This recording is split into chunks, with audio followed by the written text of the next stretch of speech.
Good afternoon. I am Megan Vogema, a senior at Calvin studying social work and the Interfaith intern here on campus.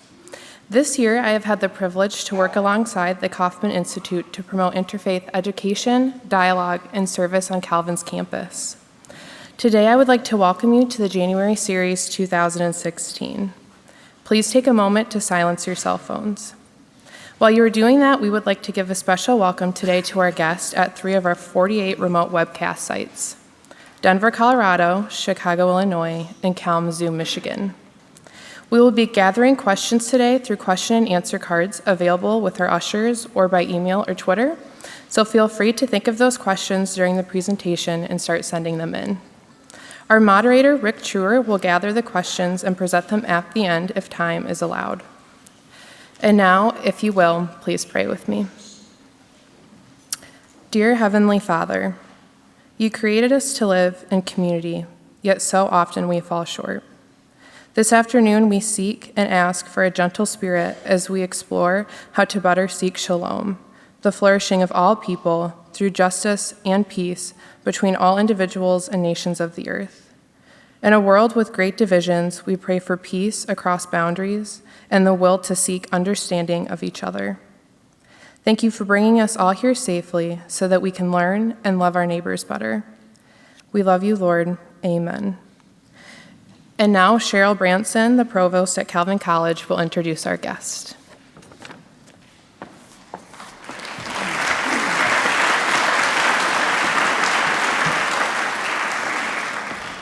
Good afternoon, and welcome to the January series. We are grateful today to John and Mary Lokes and to the Christian Reformed Church in North America for underwriting today's event. A demographic study released in April 2015 by the Pew Research Center predicts that over the next 40 years, Islam will grow faster than any other religion. By 2050, Pew predicts the number of Muslims will nearly equal the number of Christians around the world. Hindu and Jewish populations also will be larger than they are today. Although understanding religious diversity is a good in and of itself, understanding these global shifts is imperative and requires that all of us come to understand these traditions and learn to use our own faith traditions as tools for fostering interfaith cooperation. Eboo Patel, today's speaker, is a leader who can help us learn to do these things well. In the early 2000s, Eboo launched the Interfaith Youth Core in Chicago to promote cooperation across religious lines, train young people in interfaith work, and encourage college students to join with those of different faiths in community service. Eboo was born in Mumbai, India, and raised in Glen Ellen, Illinois. He earned a bachelor's degree in sociology at the University of Illinois. After graduating, he taught at an alternative education program for high school dropouts. During this time, he found vision and direction in Dorothy Day's Interfaith Catholic Workers movement that helped channel his social justice passions to a view of the world based in love and mercy rather than anger and violence. Eventually, Eboo went on to earn a PhD in the sociology of religion at Oxford University. In addition to being the founder and president of IFYC, he is a regular contributor to a variety of print and news venues. He served on President Obama's Advisory Council on Faith-Based Neighborhood Partnerships. He has been recognized as a leader by a variety of groups, by the World Economic Forum, by Islamicum magazine as one of 10 young Muslim leaders shaping Islam in America, by Harvard's Kennedy School Review as one of 5 future policy leaders to watch, and many more. Eboo is the author of several books, and these will be available for sale after this lecture and for signing. A central value in Christian, Jewish, and Islamic traditions is hospitality. Please join me in welcoming Eboo Patel to Calvin's January series.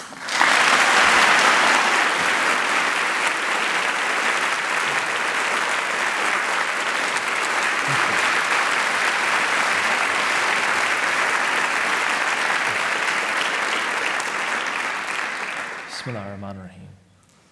Thank you so much. You know, when I was younger, when I used to be eligible for those awards of young policy leader, et cetera, I am now on the golden age of that. I used to think to myself, boy, I so honor this January series at Calvin College, and I have such respect for Calvin that one day when I grow up, they will invite me to be in the audience, one of these things. So the idea of being on stage following the 4 Calvin College Beatles who came last week, and, whose writings have deeply impacted me, by the way, and I once had the opportunity to have a conversation with President Mao about his idea of convicted civility, and it's played a big role in my own notions of what it means to build a transformative pluralism. In any case, I come here with deep regard for this institution, for this community, for who you are. I happen to travel in the world of college administrators, and I feel like every time I turn around, there is a college president who claims Calvin as his or her alma mater. At least very recently, it was Lyle Roloffs at Berea that I was with, and Carl Strickwartha at Elizabethtown College. And I think to myself, this place is a launching pad for a critical mass of people who have combined faith in the intellectual life in this country for a very long time. So thank you for having me with you this morning.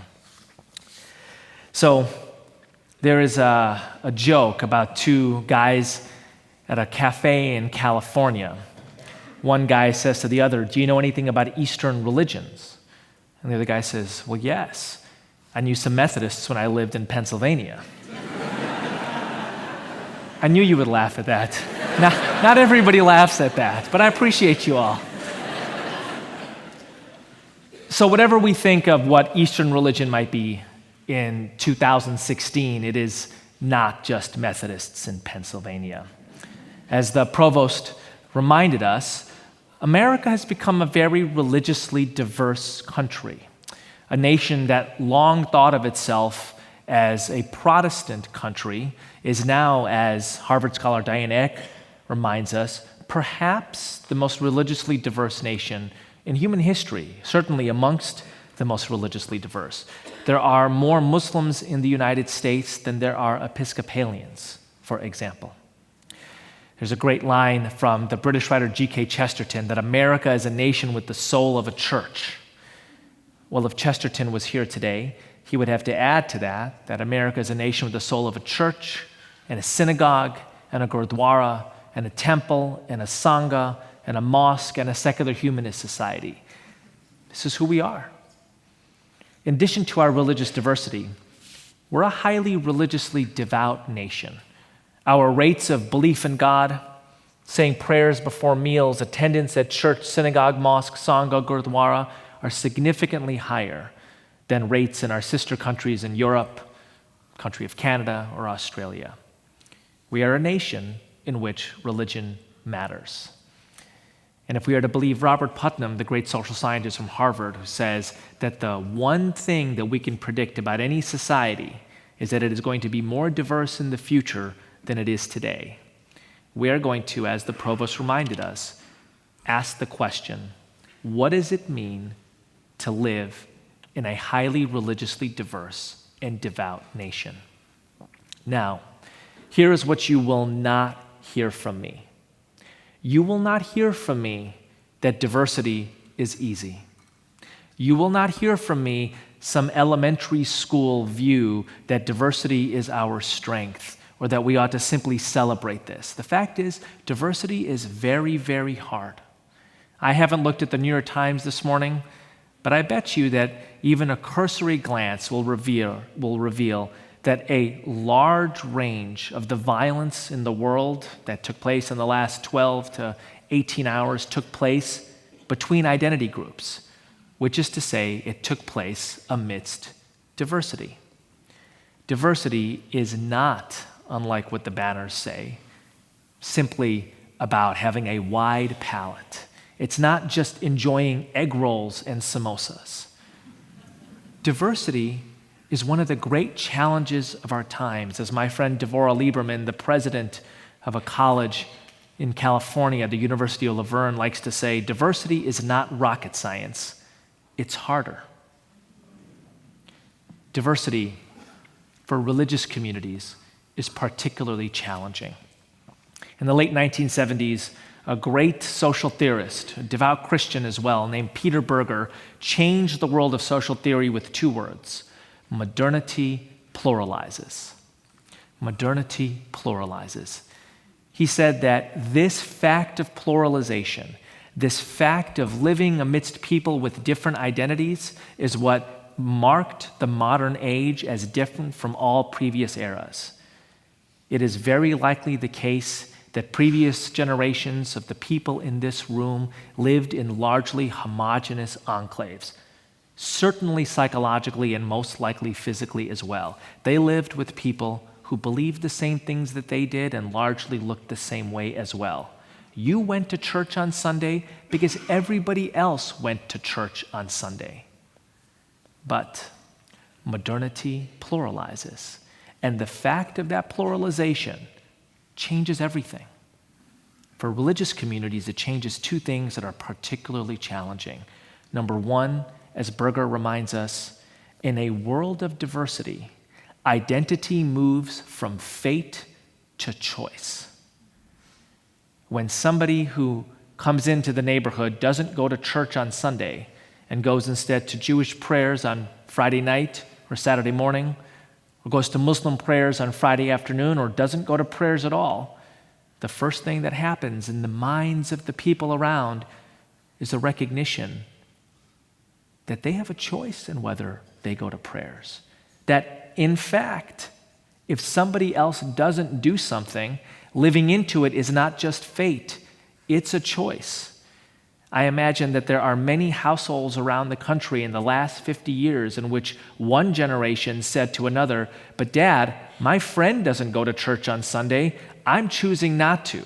And the dad said, "Choice? Church as a choice? Who ever heard that?" Modernity means identity moves from fate to choice. Well, when there are significant things on the line, the purpose of the human condition, how to live a good life, what happens to us after we die, boy, it is a significant challenge to a religious community when diversity moves in and a set of people realize they have a choice to do things that another set of people, a different generation, might view as actually very, very dangerous. Of course, the corollary to identity moving from fate to choice, to that person in the household saying, "I'm choosing not to go to church this Sunday, my friend, after all, doesn't go," is that religious communities no longer have a taken for granted status. People no longer simply show up in the pews every Sunday morning. Religions, as Berger said, have become voluntary communities. This is a significant challenge to a traditional religious community, a significant challenge to my own Ismaili Muslim community, that for generations, eras, centuries, could simply assume that people came. It was their fate. It was their destiny. It was what was meant to be, that the Jamaat khanas, the prayer halls were filled, the tasbihs were in the pockets of the children. The Shia Muslim mantra was on their lips, the ones that their mothers taught them, and their grandmothers taught their mothers, and their great-grandmothers taught those great-grandmothers. Not anymore. Diversity makes it challenging for an identity community. What does it mean when identity moves from fate to choice? What does it mean when the church, the mosque, the sangha, the gurdwara, the Jamaat khana becomes a voluntary community instead of one where people just roll downhill into? So I asked the tech people to leave the house lights on for this moment so that I could look at you and guess what was on your minds. And my guess is that it is something along the lines of, boy, this cat has dug a deep hole for himself. I mean, seriously, the guy who leads the Interfaith Youth Core is going to show up and tell us how hard a thing diversity is? Well, let's see how he climbs out of this one. Well, I'm going to try. And I'm going to use one of the most beautiful toolkits in the world, the toolkit of theology. What do I mean by theology? I mean not simply doctrine, although it is a part of it, not simply the exegesis of central texts, although that is also a big part of it.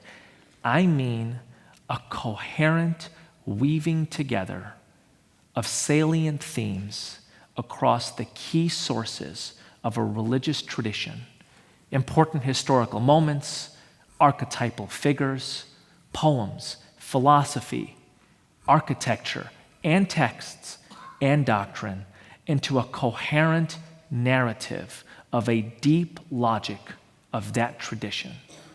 And what I want to suggest to you today is that the development of a theology of interfaith cooperation is a requirement for shalom in the world, peace and wholeness in the world, and the continuity of our religious identity communities.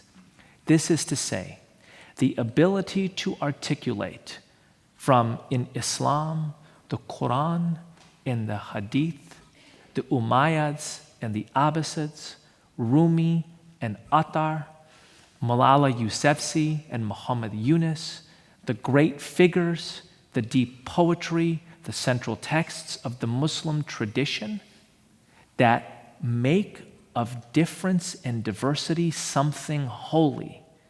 As hard as it is holy, and we must engage it positively.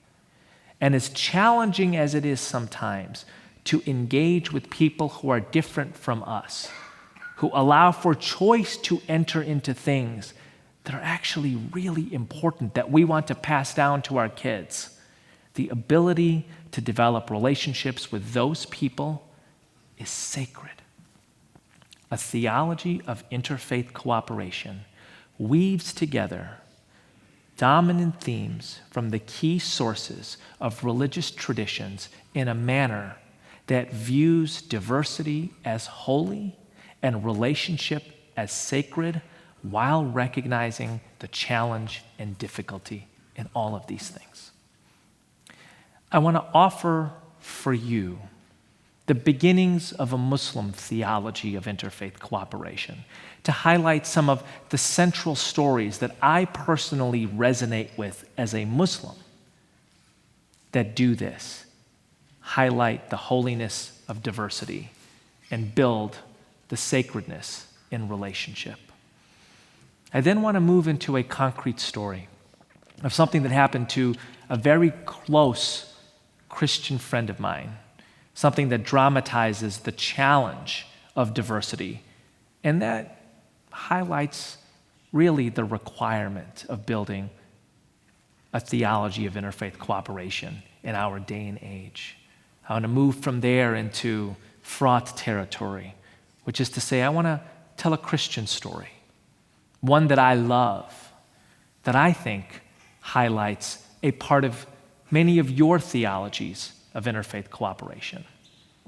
And I want to end on a note of optimism, a note that says, we're not just moving into this world, we're building it, and we're building it together. First, Islam. First, the holiness of diversity. And I will begin at the beginning with the creation of humankind, which we Muslims believe from Surah 2 of the Holy Quran begins when God picks up a lump of clay and gives it his breath, thereby creating Adam, the first human being, the representative in the Quran of all humankind, our common ancestor. God says to Adam, I make you my abd and Khalifa, my servant and representative upon the earth. Look at creation. You are its steward. God then invites the angels forth, says to the angels, I want you to honor Adam, the first human being, the one I have chosen to be the steward of creation. The angels look at God and say, why would we honor a creature who will only fiddle and destroy? God looks at the angels and says, I know what you do not know. God vouches for us. God vouches for our common ancestor, Adam, in the face of the angel's denial. Then God sets up a contest between Adam and the angels. He says to the angels, I want you to tell me the names of creation. And the angels say, oh God, we don't have that knowledge. The only knowledge we have is to sing the glories of your name. God turns to Adam, gives him the same command. Tell me the names of creation. Adam finds those names pouring from his lips. Trees and oceans and rivers, names the animals. God has given Adam the knowledge of the names of creation. I remember being in my early 20s at Oxford University, where I was a graduate student, in the early days of my coming back to Islam, reading the Quran, coming upon this verse, and there being a single word in this verse that I couldn't get over. The word names. It's not singular. It's not name. God does not say to Adam and the angels, tell me the name of creation. Creation isn't singular. It's not the same thing repeated over and over again. Creation is not a monoculture. Creation is diverse. It is manifold. The angels did not have the knowledge, the ability to tell God the names of creation, and Adam did. What unique knowledge, what special gift does Adam have that the angels do not have, which justifies him being the steward of creation, God's Abd and Khalifa, his servant and representative? It's the ability to name diversity, the ability to flow with the multitude. God makes creation diverse, gives clay his breath, creates us, makes us the steward of that diversity. When the angels deny our glory, our stewardship, God vouches for us. I know what you do not know. That's what creation is. Made by God is diverse. That's who we are, who we were meant to be. Stewards of this diversity. In the Quran, in the central text of my tradition, in the creation story, diversity is holy. Another beginning in Islam that speaks to the sacredness of relationships between people who are different. Adam is the first prophet in Islam, followed by Noah and Moses, Abraham, and Jesus, and finally Muhammad. How does Muhammad become a prophet? Well, he is a merchant in the city of Mecca, and every year he would spend a month in a cave on Mount Hira, the month of Ramadan, where he would pray and fast and give alms to the poor. And on one of the odd nights of the last 10 days of the month of Ramadan in the year 610, Muhammad, this illiterate merchant from Mecca, felt a force grip him and say the word Iqra, recite.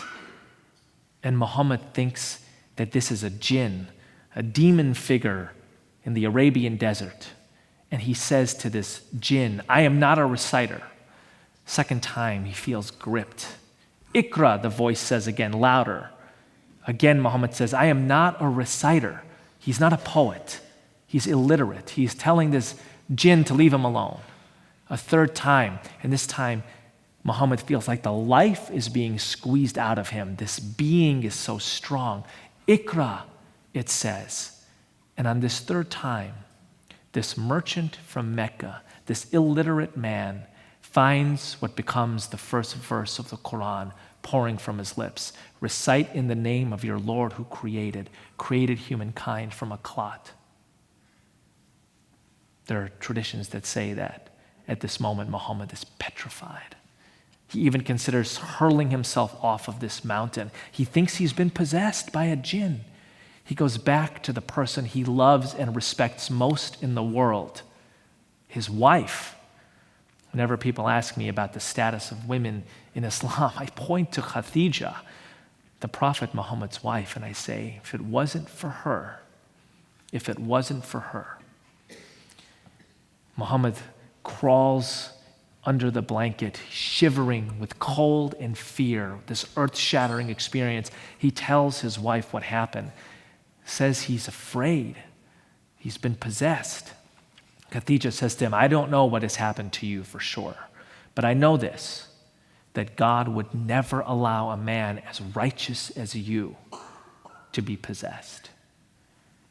I know who will tell us what happened. My uncle Waraka is learned in the scripture. I will bring you to him.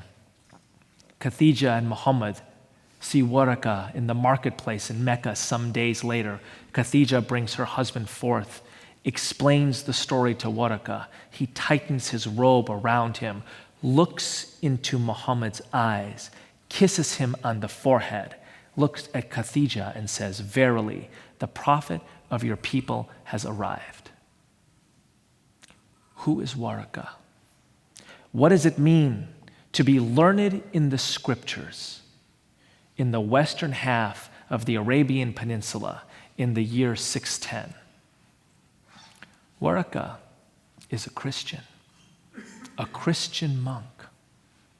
It is a Christian monk who first recognizes the prophethood of Muhammad. The sources suggest that Waraka never converts. Muhammad never asks him to. They simply exist in respectful, sacred relationship amidst their differences. Story 3, again from the early days of Islam.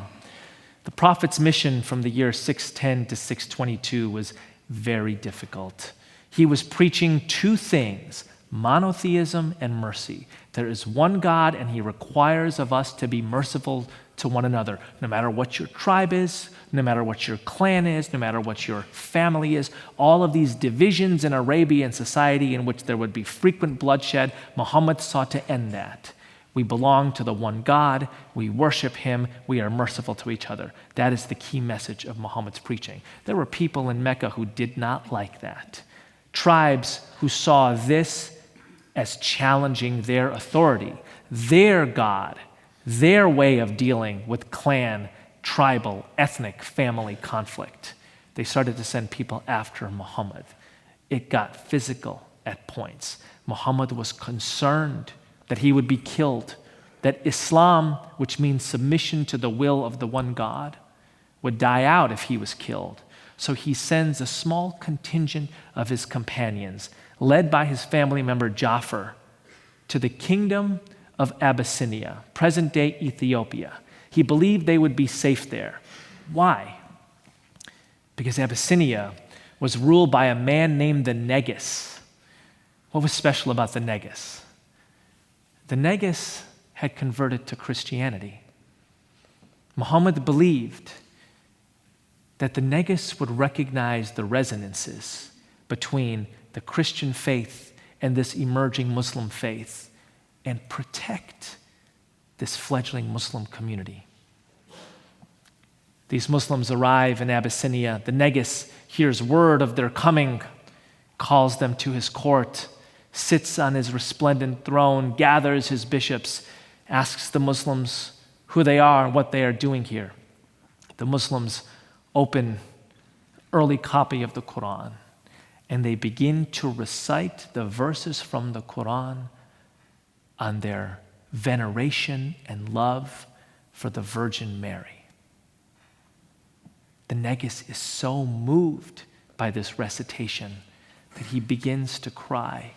And soon his whole court is weeping. The sources say that they weep so profusely that their beards are soaked in their salty tears. The Negus stands up and declares that the Muslims will be safe in his kingdom as long as he is king. He draws with his staff a line in the sand. Says the difference between your religion and mine is no thicker than this line. The sacredness of relationship. I could go on and on and on. We hear lots of things about Islam these days in the evening news. I tell you, these are the stories that I grew up with. These are the stories that my parents taught me about what it means to be Muslim in the world. These are the stories that I teach my kids.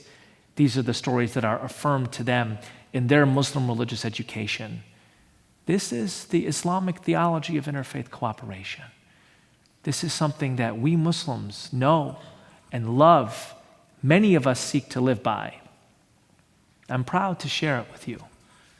I'm proud that some of you may become more familiar with it as well. Why are such theologies so important? Why is it so critical in a country that is diverse and devout to develop out of our own traditions a theology that says that diversity is holy and relationship is sacred? None of it is easy, but we do what's important. We do what is holy. We do what is sacred. Let me tell you the story of my friend April Kunze Mendez, a co-founder of Interfaith Youth Core with me, evangelical Christian who grows up in Minnesota. Her Christian identity is the heart of her life. She's not a Wednesday evening Bible study person and a Sunday morning church person. She's there every day of the week, leading every activity that there is to lead. She goes on mission trips to Kenya and Russia. She learns different languages so that she can go on mission trips to different countries. It is the heart of who she is. She goes to Carleton College in the 1990s. She continues to live her Christian life, becomes the head of her Christian group at Carleton. This is the mid-late 1990s. She is on a listserv of the religious leaders across the state of Minnesota. She gets an email one day that says, from the imam of a mosque in the Twin Cities, that his mosque is burned down. The authorities suspect arson.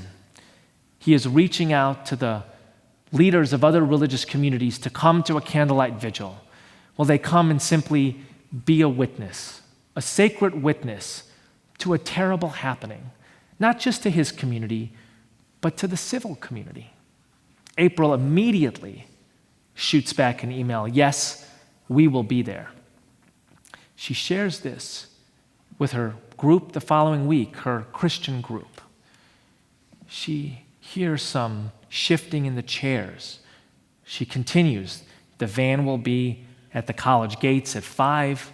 They'll make it to the Twin Cities in 90 minutes or so. They'll be there for the 7 o'clock vigil. Now there's more than a little shifting. Now there's outright shuffling, and there's people starting to whisper to each other. April, being a little nervous, adjourns the meeting and says that she'll remind people of the details in an email. A couple of the members of the group come up to her. They are angry. They have their Bibles open. They look at April and say, we think that you are leading us into devil worship. We think that this is not a time to be supportive of the wrong religion. This is a time to remind people of the right religion. April is taken aback. There's chapter and verse quoted by these folks. April, for however many thousands of times she has been to church, for however many hundreds of times she has read the Bible over, for however many mission trips she has been on and Bible camps she has attended, has no response. She is not able to articulate a Christian reason for attending a candlelight vigil on the grounds of a different religious community that has been burned down. The following week, nobody goes with her from that group. The following week, April joins with a group of people from Carleton College who are not part of the Christian group, who don't call themselves Christian. They go to that candlelight vigil. The week after, there is a vote in the group. They depose her. They call her unchristian, unfit for leadership. April is having a crisis of faith. The people who went in that van to that mosque, the label that others had for them was nice. What they did was nice. The people who prayed for that community, that what had happened was actually a sign of God, it's burning, it's arson. The people who said this is an opportunity, they were called Christian. And April, for as much as she loved her religion, couldn't, for several years after that, call herself Christian. It was only when she started to read Christian theologians that told a story of Jesus and the Bible that connected the Christian faith to the holiness of diversity and the sacredness of relationship, that she began to claim the Christian tradition again. Every instinct in her body said, when the house of worship of a different religion is burned down in an act of hatred, you stand up in reverence, in solidarity, in friendship. She wanted to call those instincts Christian and not just nice. But she needed a theology of interfaith cooperation to do that. In our world today, we encounter this all the time. My son's friends at their school are Jewish and Hindu and Christian Reform and Catholic and Baptist and atheist. I want them to know that if any one of them is being teased for any reason, but especially their religious identity, it is their Muslim obligation to stand up in solidarity. They have to have a theology of interfaith cooperation if they're going to say, this is not just a nice thing to do, it is a Muslim thing to do. What were the elements of April's theology of interfaith cooperation? Interestingly, it was a creative exegesis of the Good Samaritan story that was the keystone in April's bridge from her Christian faith to solidarity with other religions. The Good Samaritan story, as the vast majority of you know much better than me, begins with the lawyer saying to Jesus, how do I attain eternal life? My wife is a lawyer. That part makes a lot of sense to me. Jesus says, you know the answer to that question. Love your God and love your neighbor. The lawyer says, well, who is my neighbor? And Jesus, as is his way, tells a story. It's a story that's very familiar to this audience, because as it is so beautiful and moving, I will tell a short version of it. A man is left for dead at the side of the road, Jericho to Jerusalem. Two people pass him by, a priest and a Levite. Somebody stops, gets down off of his donkey, bathes the man's wounds in oil and in wine, puts him on the donkey, brings him to an inn, stays with him through the night, nurses him back to a semblance of health, gives the innkeeper 2 days' wages and says, if this man is not healthy in 2 days, I will come back and give you more so that you can keep him and continue to heal him. It's the story of the Good Samaritan. I've heard that story dozens of times, and I'm not even Christian. And the straightforward interpretation of that story is Samaritans were not like Jesus and the Jews who followed him. Samaritans were a different tribe. They were an other. And Jesus is telling in this parable a story of the importance of building a positive relationship with the other, that sometimes you have to follow the superior ethics of the other, even when people in your own tribe, even when leaders of your own tribe, the priest and the Levite in this case, pass the man laying by the side of the road by. But April discovered a deeper layer to the Good Samaritan story. Who actually were Samaritans? What does it mean to be of a different tribe? Well, she pointed me to a chapter in the Bible, chapter called The Woman at the Well. Jesus meets a Samaritan woman at the well. And what does he do?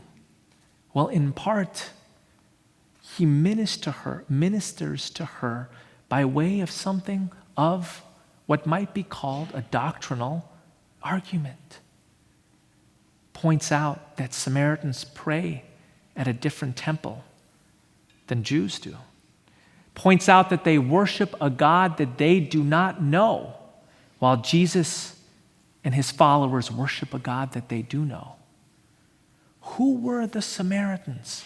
They were not a random different other. The Samaritans were the religious other.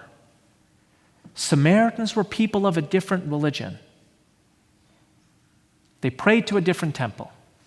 They believed in a false God by lights of Jesus and his Jewish followers. Jesus is not shy about this in the woman at the well story. What does that mean for the story of the Good Samaritan? What does it mean when people with the right doctrine do the wrong thing and pass the man laying at the side of the road by?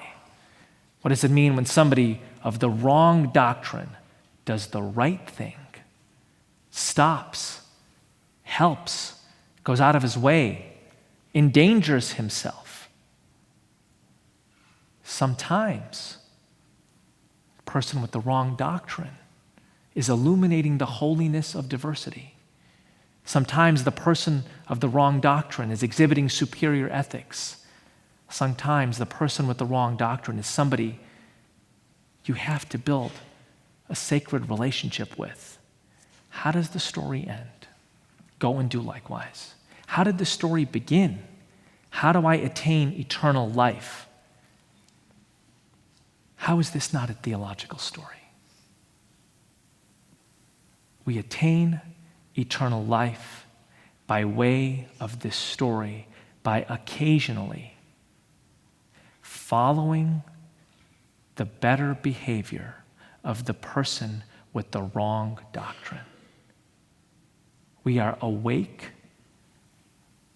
to their holiness, to their sacredness, to their being made in the image of God, to them carrying out the work of mercy, sometimes in ways that we wish we had ourselves.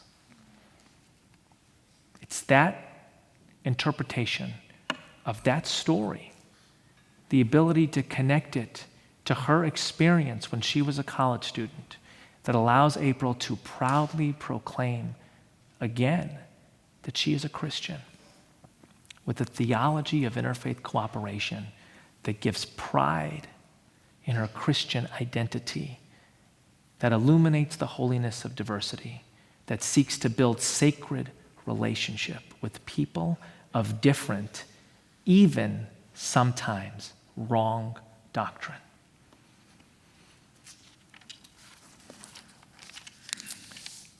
I think in the 20th century, the greatest figures were people who exhibited a theology of interfaith cooperation, often a Christian theology of interfaith cooperation. In the hell of Hitler's death camps, as the Nazis were building their darkness across Germany and Europe, a German pastor named Dietrich Bonhoeffer gets on German radio and says, "Those who did not stand up for the Jews do not deserve to sing Gregorian chants." If you cannot exhibit sacred relationship with those who suffer, according to Bonhoeffer's notion of the cost of discipleship, you don't deserve the privilege of Christian worship. One of the last acts of the Nazi regime was ordering the execution of Dietrich Bonhoeffer. So powerful and dangerous was a Christian theology of interfaith cooperation to the Nazis that they made sure he was dead. Martin Luther King Jr. in 1959, when he returns from India and climbs back up in the pulpit of his church in Montgomery, Alabama, He speaks about the most Christ-like person in the 20th century being not a Christian, being a Hindu from India, Mahatma Gandhi.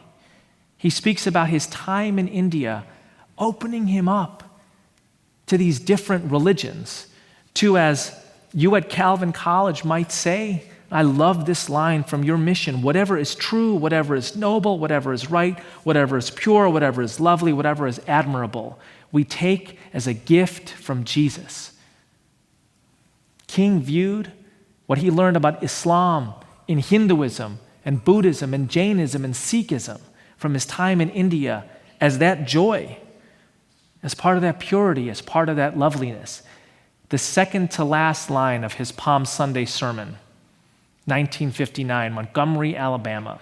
"O God, our gracious Heavenly Father, we call you this name. We know some call you Allah.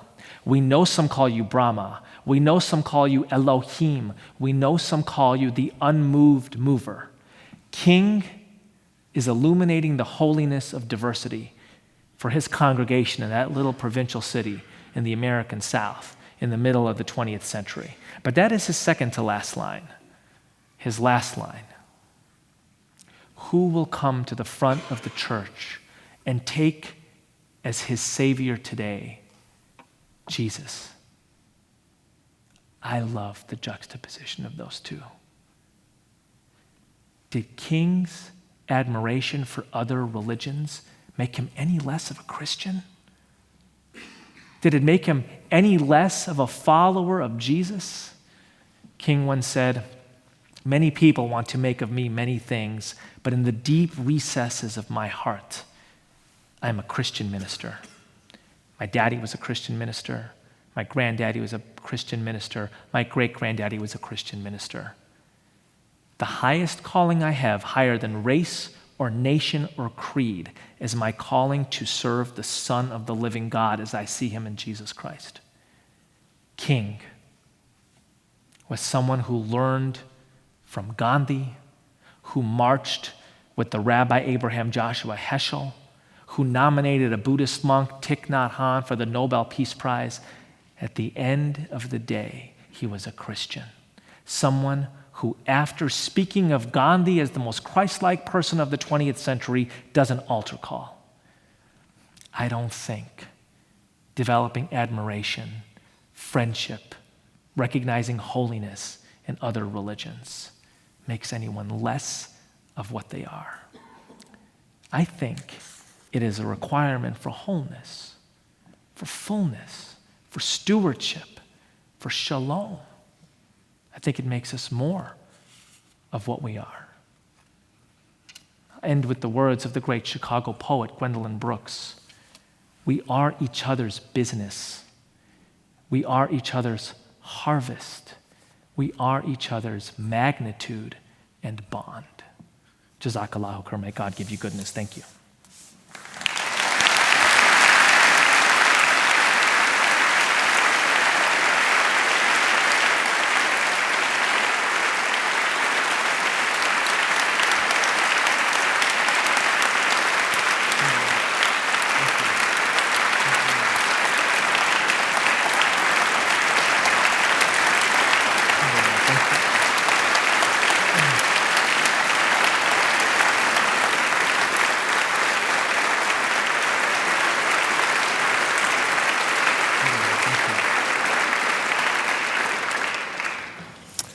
We have some time for questions, and so if you do have a question that's written out on a card and would like to have that brought up to the stage, just hold it up and the ushers will bring those forward. Otherwise, you can use the hashtag January Series on Twitter or email to jseries@calvin.edu. I'm going to start with a question that was sent in from a student by email. You sort of alluded to the fact that this discussion is on the evening news at night, and I wondered if you have any advice on how to encourage interfaith dialogue in this currently polarized political atmosphere. So thank you for that question. Thank you for being a terrific audience. I appreciate the opportunity to be with you today. So I would say there's a couple of things on encouraging interfaith dialogue right now. One is this whole talk that I just gave, I really believe that stuff. When people decide that diversity is holy and relationship is sacred because of their own religion, it's not a choice anymore, it's a command, right? So the development of that, and then when people believe something is a religious command, I mean, honestly, it doesn't matter how hard it is. You do it. You're required to do it. You're required, even though some folks might think you're crazy, even though people think you're crossing lines you shouldn't cross, this development of this recognition, this is not a new thing, right? We are recovering, we are making salient things that already exist. I mean, April had heard the Good Samaritan story however many hundreds of times, but nobody had told her until she was in her mid-20s that the Samaritans were a different religious tribe. Nobody had offered her that interfaith interpretation. That was there from the beginning, right? So development of that theology, I think, is really important. I think number 2 is learn things that you admire about other religions. I mean, if you had an index card and I told you right on the front 3 bad things about Islam, and right in the back 3 good things, 3 things that you admire, now, how fast would you be able to fill out the front of the card versus the back? That's not about you or anybody else. It's about the evening news, right? That's about how good Muslim extremists are in getting their terrible deeds, first of all, doing their terrible deeds, secondly, getting that story told. But if we only know the bad things about a tradition that is 1,400 years old, that is in over 100 countries, that has 1.6 billion followers, that is not a useful way of building a religiously diverse society. So step 2 is learning things that you admire about other religions. Step 3, I see my friends Katie Gordon and Doug Kinchy here in the audience, 5th row up, left side, front row for the concert. So Grand Rapids is a national center. West Michigan is a national center. Through the Kaufman Institute, through your variety of interfaith programs, the fact that the Aspen Institute comes here to write a report on interfaith in the country, they choose West Michigan as a region that this is flowering in. Get involved in interfaith activities. And a lot of what they do is service projects, right? People who orient around religion differently, coming together to build a house with Habitat for Humanity and to ask the question, what from your tradition inspires you to serve?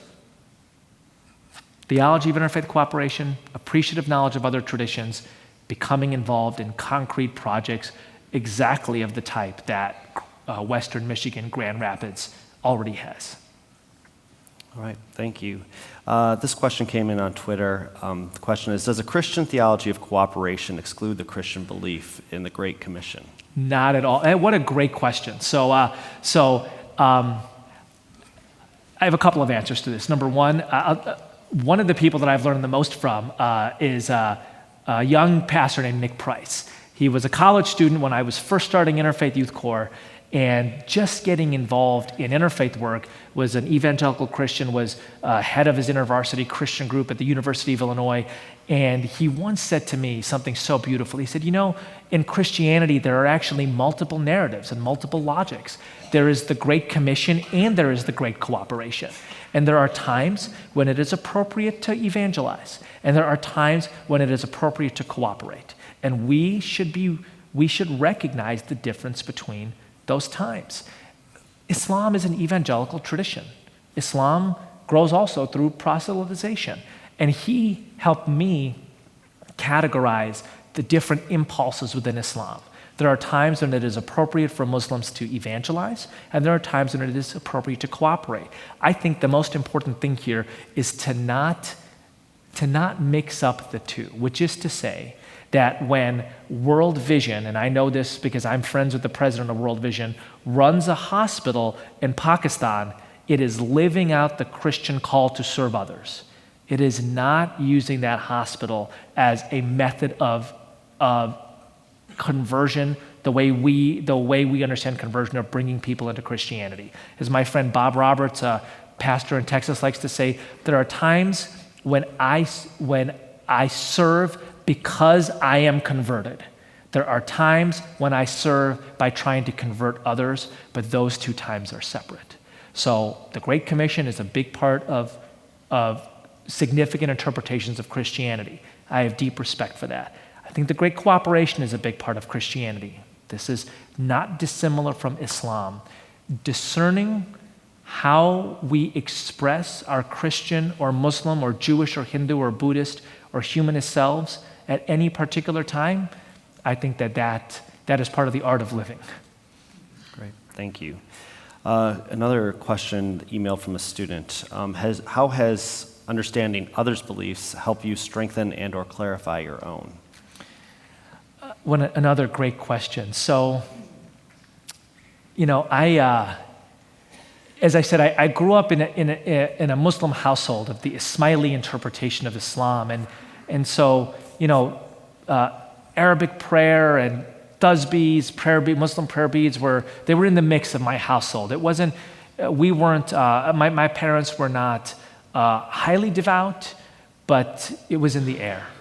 But I come back to Islam as a young adult. I basically give up religion for 8 or 10 years. I don't think anything oppositional about it. I just don't really think about it at all. I'm ambivalent, and it was finding Dorothy Day and the Catholic Worker Movement. It was reading King and Bonhoeffer and Blake. It was reading Abraham Joshua Heschel and Thich Nhat Hanh. It was trying to be a Buddhist. I looked at all of these other religious archetypes and doctrines and paths, and I had such admiration for them, such love for them. And then one day somebody drops on me Rumi, and I'm reading in Rumi, start a huge, foolish project like Noah, right? These beautiful lines. And then somebody says to me, he's Muslim, right? And I'm like, really? I'm just like confessing my ignorance to you when I was 20, 21 or 22. And I had this like moment where I realized that the things that I admired in other religions, the mercy, the poetry, the beauty, they existed in mine.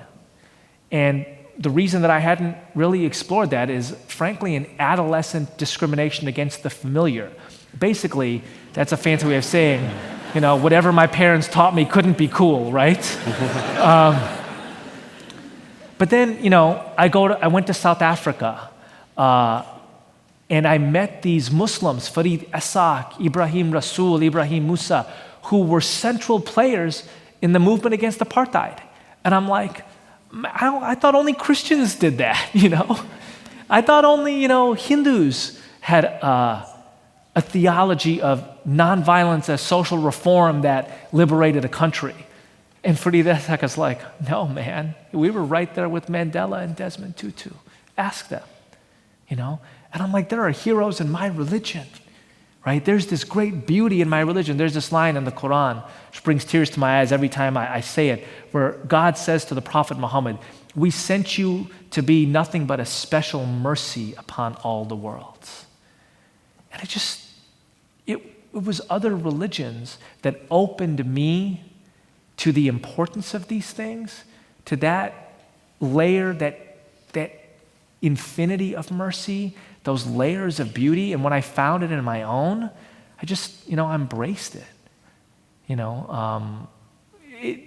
is a powerful thing in a coming of age story when you find the words of the prayers your mother taught you coming into your mind in your attempt at Buddhist meditation, and you're like, maybe this is just who I am. Maybe I was just meant to be a Muslim, and I will try to be that as best I can. But it was my encounters with other traditions the things that I admired about them that opened my eyes to those dimensions in Islam. All right. Well, thank you very much. That's all the time we have for today. He will be out in the lobby if you'd like to buy one of his books or meet with him. Let's thank him for being with us today. Thank you.